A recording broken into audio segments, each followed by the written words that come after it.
Assalamualaikum warahmatullahi wabarakatuh. Kiai Muhammad Sholih Tsani, ulama karismatik ahli fikih, wafatnya diperingati Hol sampai saat ini. Kiai Muhammad Sholih Tsani menerima pendidikan Islam tingkat dasar dari ayahnya sendiri, yaitu di Pondok Pesantren Sampurna. Selanjutnya beliau mondok ke Kedung Madura, Sidoarjo, tempatnya di Pondok Pesantren Kedung Madura. Diasuh oleh Kiai Nijomuddin, murid Kiai Salim bin Samir Al-Qudromi, pengarang kitab Safinatul Najah. Saat mondok di Kedung Madura itu beliau segenerasi dengan Kiai Muhammad Khalil Bangkalan. Diceritakan bahwa antara Kiai Muhammad Sholih Tsani atau Muh Nawawi dengan Kiai Muh Khalil, Mbah Khalil, sewaktu di pesantren Kedung terjalin hubungan persahabatan yang sangat akrab. Kemudian dikenal sebagai santri yang cerdas, tekun dan alim, meskipun di antara keduanya memiliki fokus belajar yang berbeda. Muhammad Nawawi lebih menekuni ilmu fikih, sedangkan Muhammad Khalil lebih banyak menekuni ilmu alaq nahu saraf. Terkait dengan fokus belajar kedua calon kiai tersebut adalah sebuah atau cerita lucu berhikmah yang mereka ciptakan.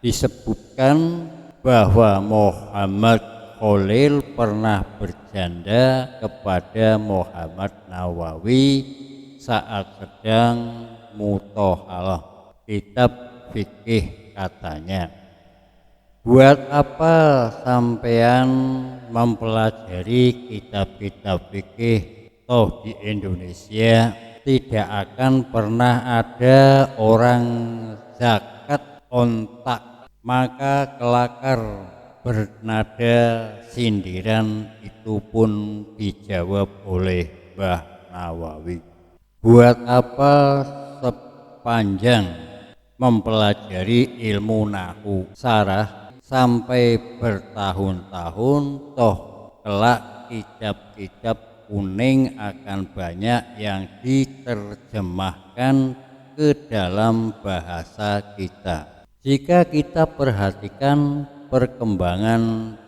dewasa ini, tampaknya apa yang ucapkan Mbah Nawawi sewaktu abad yang lalu ini telah menjadi kenyataan.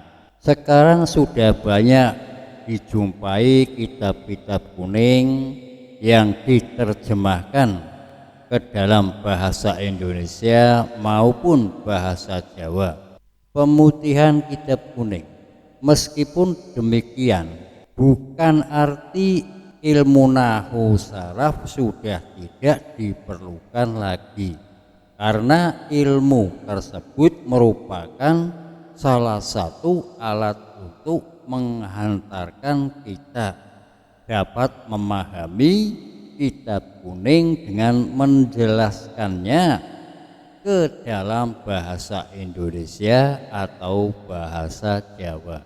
Pernyataan calon kedua kiai tersebut rupanya berhikmah. Tersebut menunjukkan keintiman persahabatan mereka dan sekaligus menunjukkan betapa jeli penglihatan mereka terhadap kehidupan mendatang. Selain itu, mungkin juga keduanya berharap agar kedua ilmu tersebut tetap dipelihara dan bahkan dijadikan ciri khas mata pelajaran di pondok pesantren. Karena ketekunannya mempelajari kitab fikih, Muhammad Nawawi dikenal sebagai santri yang banyak menggunakan masail fikihnya. Oleh karenanya beliau sering aktif dalam musyawarah Basul Masalim, faham santri dan mencetakkan masalah hukum fikih. Pada usia 25 tahun, Kiai Muhammad Nawawi kawin dengan Nyai Muslihah, putrinya Nyai Asiyah bin Muhammad Harun. Jadi beliau menikah dengan saudara, sebab Asiyah adalah saudaranya Rosiah, ibunya. Semula beliau pernah diminta oleh Mas Asy'ari dari Sawahan, Surabaya, untuk dijodohkan dengan putrinya.